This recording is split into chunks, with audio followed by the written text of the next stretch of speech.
Oi gente, tudo bem? Sejam bem-vindos a mais um vídeo do canal Top 10. E no vídeo de hoje, histórias de terror mais arrepiantes do mundo. Prepare-se para entrar em um mundo repleto de mistério, medo e arrepios que vão gelar a espinha. De lendas urbanas a eventos paranormais, de mistérios não resolvidos a encontros com o sobrenatural. Este é o lugar onde o terror encontra a realidade. Prepare-se para mergulhar nas profundezas do desconhecido, onde o medo espreita a cada esquina e o sobrenatural caminha ao nosso lado. Mas, antes de pegar o seu frasquinho de água benta e o crucifixo, não se esqueça de deixar o seu like, se inscrever, ativar o sininho e compartilhar com um amigo.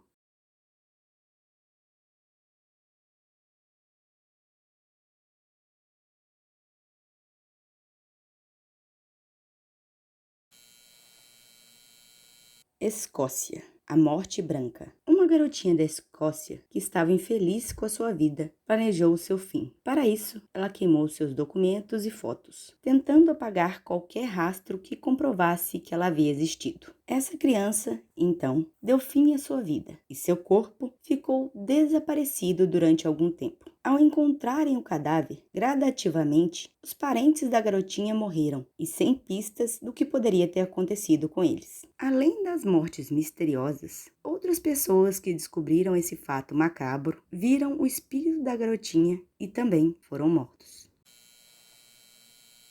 México, La Llorona, ou a Mulher Chorosa. La Llorona foi uma mexicana pobre que se casou com um rico espanhol. Após o nascimento dos filhos, o espanhol perdeu interesse pela mulher e passou a se envergonhar dela e de seu pouco prestígio social. Então, em um surto de raiva, a mulher pegou todos os filhos e os levou até o rio. Lá, afogou as crianças, achando que isso agradaria o espanhol. No entanto, logo ela foi tomada pelo remorso, começando a gritar: mi hijos, meus filhos em espanhol. As pessoas dizem que, até hoje, La Llorona vaga pelas margens dos rios, procurando por seus filhos. E caso ela encontre alguma criança andando por perto, ela a atrairá até a água e a afogará. Hungria, Gloomy Sunday, a música suicida. A história de terror dessa música diz que ela foi culpada por mais de 100 suicídios, nas mais diversas situações e circunstâncias. A música é de 1930 e se tornou muito popular na Hungria, um dos países com o maior número de suicídios do mundo. Se ela realmente possui poderes sobrenaturais, ninguém pode afirmar, mas é certo que ela possui um conteúdo extremamente fúnebre. A história dessa música é tão marcante que foi a inspiração para dois conhecidos filmes japoneses, O Clube dos Suicidas e A Música do Suicídio. Ambas as narrativas contam a história de músicas que estimulam as pessoas a se matarem, como se fosse algo hipnótico. São filmes muito parecidos, ao ponto de pensar que quem está copiando quem. Fora a narrativa, o que eles realmente têm em comum é a música de Hazel Ferris, que também cometeu suicídio. Brasil, o corpo seco. A criatura descrita como tendo um corpo mirrado, com uma cara feia e cheio de perebas, já foi avistada em várias cidades do interior do sudeste brasileiro. Há poucos anos foi vista em cima do muro de um cemitério, na cidade de Mogi Guaçu. Sempre achei que isso fosse história dos tempos antigos, ligada ao cemitério. Mas não, eu comprovei que o corpo seco existe. E não quero mais passar por lá de novo, disse na ocasião ao jornal local a aposentada Maria Aparecida Soares Branco. Há muitas variações sobre a origem do corpo seco, ou unhudo, mas sabe-se que ele em vida foi um homem muitíssimo violento, chegando a espancar a própria mãe. Quando morreu, seu cadáver teria sido repelido pela terra repetidamente e, tendo seu descanso eterno negado, virado uma assombração. O corpo seco teria o poder tanto de secar árvores como o de sugar o sangue dos humanos desavisados em estradas desertas na calada da noite. Estados Unidos, Blood Mary, Maria Sangrenta. Esta lenda urbana conta a história da jovem Mary Worth, que era muito bonita e passava horas se admirando no espelho do banheiro. Um dia, Mary sofreu um acidente horrível e seu rosto ficou tão desfigurado que ninguém mais conseguia olhar diretamente para ela. Percebendo a mudança no comportamento das pessoas, Mary decide ver por si mesma o que tinha acontecido. No banheiro de casa, ela reúne a coragem para encarar o espelho. Mas o que vê a faz gritar e chorar desesperadamente. Ela queria tanto ter o antigo rosto de volta que acabou entrando no espelho, jurando recuperá-lo, e nunca mais foi vista. Até hoje, ela assombra os espelhos, e garotas podem invocá-la, se tiverem coragem, desligando as luzes do banheiro, virando-se de costas para o espelho 3 vezes dizendo Bloody Mary, Bloody Mary, Bloody Mary, e olhando para o espelho, onde o rosto desfigurado de Mary Worth aparecerá. Se você chegou até aqui, é porque está gostando do vídeo, ou pelo menos das histórias. Então, se puder dar aquela ajuda pro canal, deixe seu like, se inscreva, ative o sininho, compartilhe com um amigo. E se puder, já deixe aquele comentário para engajar o vídeo. Japão, Mary San Deva, ou Telefonema de Maria. Esta popular lenda urbana japonesa conta a história de uma boneca de porcelana que, após ser abandonada por sua dona, decide matá-la. A cada aproximação que faz de sua vítima, a boneca faz um telefonema. E o que de início parece um trote, vai ganhando ares sombrios com o desenrolar da história. Uma família muda de cidade e a filha deles decide jogar fora uma boneca de porcelana que chamava Maria. Naquela mesma noite, a menina recebe um telefonema. Olá, é a Maria. Eu estou na lixeira agora. A menina desliga, mas o telefone toca de novo. Olá, é a Maria. Eu estou na loja da esquina agora. O telefone toca uma terceira vez e uma voz diz: Olá, é a Maria. Eu estou na frente da sua casa agora. A garota toma coragem e abre a porta da frente, mas não encontra ninguém lá. Deve ser um trote, pensa. Então, o telefone toca novamente. Olá, é a Maria. Eu estou atrás de você. Rússia, Antibal. Há uma antiga lenda na parte oriental da Rússia que diz que, cruzando os montes Urais e na região da Sibéria, sobre um espírito que vive em pântanos chamado de Astibal ou Ashibal.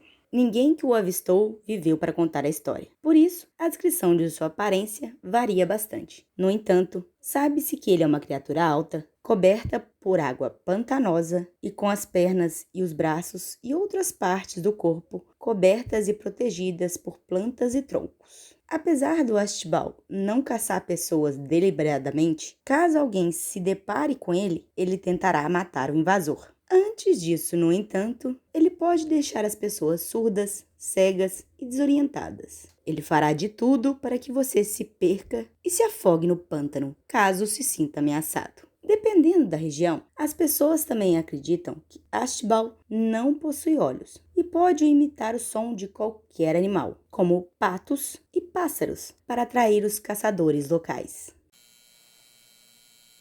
China, o espírito do monge maldito. Uma lenda chinesa conta que um espírito de um monge que habitava um velho templo abandonado vaga pelos corredores escuros procurando vítimas para atormentar. Conforme a história, esse sacerdote havia sido expulso da ordem que fazia parte, pois era adepto de algumas práticas sombrias. Certa noite, um grupo de amigos decidiu explorar o templo abandonado. E de repente, ouviram um ruído estranho e um vento frio começou a soprar. Quando esses fenômenos começaram a acontecer, eles se assustaram e tentaram sair, mas as portas pareciam ter sido trancadas por dentro. Enquanto tentavam encontrar uma saída, o grupo ouviu um grito estranho, vindo de um dos quartos. Ao se aproximarem para ver o que era, se depararam com uma figura pálida e esquelética, o espírito do monge que assombrava o templo. O espírito começou a se mover em direção ao grupo, emitindo um som gutural e arrepiante. Os amigos correram em pânico, mas o espírito os perseguiu através dos corredores escuros. Eles finalmente encontraram uma porta aberta e escaparam para a segurança da luz do dia. Porém, eles nunca se esqueceriam da terrível experiência que tiveram no templo abandonado e prometeram nunca mais voltar lá novamente. A lenda do espírito maligno do monge continua a assombrar a região e muitos acreditam que sua alma ainda habita o velho templo.